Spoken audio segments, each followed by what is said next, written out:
रोज सुबह किचन में जो गैस सिलेंडर हम इस्तेमाल करते हैं वो आज हमारी जिंदगी का एक बेहद जरूरी हिस्सा बन चुका है। सुबह की चाय से लेकर रात के खाने तक लगभग हर घर की रसोई इसी लाल सिलेंडर पर चलती है। लेकिन क्या आपने कभी एक पल के लिए भी सोचा है कि आखिर इस सिलेंडर के अंदर भरी गैस बनती कैसे है और इतना लंबा सफर तय करके ये हमारे घर तक पहुंचती कैसे है? ज्यादातर लोग बस सिलेंडर मंगाते हैं, गैस चूल्हे से जोड़ते हैं और खाना बनाना शुरू कर देते हैं। लेकिन इसके पीछे एक बहुत लंबी और दिलचस्प प्रक्रिया छिपी होती है। तो चलिए आज इसी लाल सिलेंडर के पीछे की पूरी कहानी को शुरू से समझते हैं। सबसे पहले ये जान लेते हैं कि आखिर एलपीजी होती क्या है। एलपीजी का पूरा नाम है लिक्विफाइड पेट्रोलियम गैस। नाम थोड़ा बड़ा जरूर है, लेकिन इसकी कहानी समझना इतना मुश्किल नहीं है। दरअसल एलपीजी एक अकेली गैस नहीं होती, बल्कि ये दो गैसों का मिश्रण होती है, प्रोपेन और ब्यूटेन। सामान्य तापमान पर ये दोनों गैसें गैस के रूप में ही मौजूद रहती हैं, लेकिन जब इन्हें बहुत ज्यादा दबाव यानी हाई प्रेशर में रखा जाता है तो ये गैसें लिक्विड यानी तरल रूप में बदल जाती हैं। इसी वजह से हमारे घरों में जो सिलेंडर आता है उसके अंदर गैस तरल रूप में भरी होती है, और जैसे ही हम रेगुलेटर खोलते हैं ये तरल गैस दोबारा गैस में बदलकर पाइप के जरिए चूल्हे तक पहुंचती है और जलने लगती है। अब सवाल उठता है कि आखिर ये गैस बनती कैसे है। दरअसल एलपीजी को तैयार करने के दो मुख्य तरीके होते हैं। पहला तरीका है कच्चे तेल यानी क्रूड ऑयल की रिफाइनिंग और दूसरा तरीका है नेचुरल गैस की प्रोसेसिंग। सबसे पहले बात करते हैं क्रूड ऑयल की रिफाइनिंग की। जब जमीन के नीचे से कच्चा तेल निकाला जाता है तो उसे सीधे इस्तेमाल नहीं किया जा सकता, इसलिए इसे बड़ी बड़ी रिफाइनरियों में भेजा जाता है, जहां इसे अलग अलग प्रक्रियाओं से साफ किया जाता है। इस प्रक्रिया को रिफाइनिंग कहा जाता है। रिफाइनिंग के दौरान कच्चे तेल को बहुत ऊंचे तापमान पर गर्म किया जाता है और फिर अलग अलग स्तरों पर ठंडा किया जाता है। इस पूरी प्रक्रिया के दौरान पेट्रोल, डीजल, केरोसिन और एविएशन फ्यूल जैसी कई चीजें अलग अलग स्तरों पर निकलती हैं। इसी दौरान एक गैसीय मिश्रण भी निकलता है जिसमें प्रोपेन और ब्यूटेन मौजूद होते हैं।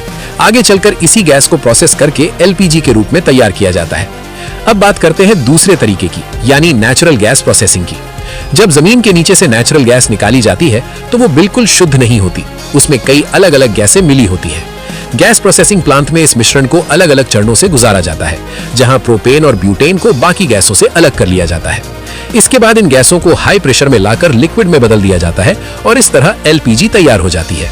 अब यहाँ तक तो समझ आ गया कि एलपीजी बनती कैसे है, लेकिन अब अगला सवाल आता है कि भारत में ये गैस आती कहां से है।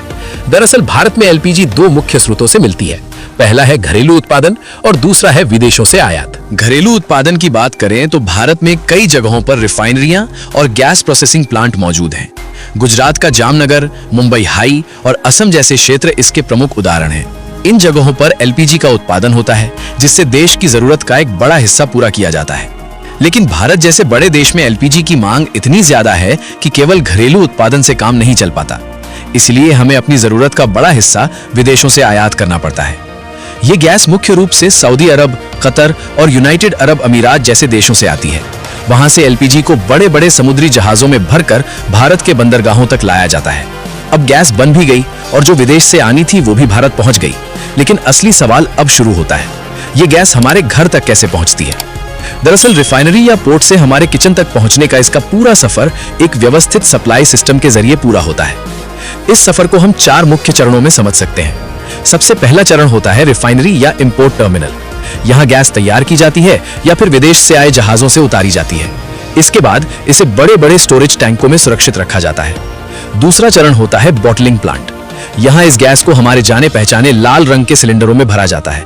मशीनों की मदद से हर सिलेंडर में तय मात्रा में गैस भरी जाती है और फिर उसकी अच्छी तरह जांच की जाती है ताकि वो पूरी तरह सुरक्षित हो। तीसरा चरण होता है डिस्ट्रीब्यूशन।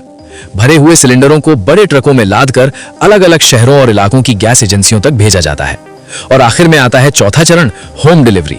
जब हम गैस बुक करते हैं तो गैस एजेंसी का डिलीवरी पर्सन वही सिलेंडर लेकर सीधे हमारे घर तक पहुंचा देता है। इस तरह लंबा सफर तय करके एलपीजी आखिरकार हमारे किचन तक पहुंचती है। भारत में इस पूरे सिस्टम को मुख्य रूप से तीन बड़ी सरकारी कंपनियां संभालती हैं। पहली है इंडियन ऑयल कॉर्पोरेशन, जिसका सिलेंडर हमें इंडेन गैस के नाम से मिलता है। दूसरी है भारत पेट्रोलियम, जो भारत गैस के नाम से सिलेंडर देती है। और तीसरी है हिंदुस्तान पेट्रोलियम, जिसका ब्रांड एचपी गैस है। आज के समय में एलपीजी भारत के करोड़ों घरों में साफ और सुरक्षित तरीके से खाना पकाने का सबसे महत्वपूर्ण साधन बन चुकी है। ये सिर्फ घरों में ही नहीं बल्कि कई उद्योगों में भी इस्तेमाल की जाती है। अगर इस पूरे लंबे सफर को एक लाइन में समझे तो बात कुछ ऐसी है। एलपीजी को कच्चे तेल और नेचुरल गैस की प्रोसेसिंग से तैयार किया जाता है, फिर ये रिफाइनरी से बॉटलिंग प्लांट, वहां से गैस एजेंसी और आखिर में हमारे घर तक पहुंचती है। यानी एक साधारण सा दिखने वाला गैस सिलेंडर असल में एक लंबी और जटिल प्रक्रिया का नतीजा होता है। लेकिन जाते जाते एक सवाल मन में जरूर आता है, जैसे जैसे दुनिया ऊर्जा के नए स्रोतों की तरफ बढ़ रही है, तो क्या आने वाले समय में भी यही गैस सिलेंडर हमारी रसोई का हिस्सा रहेंगे या फिर कोई नई तकनीक इनकी जगह ले लेगी?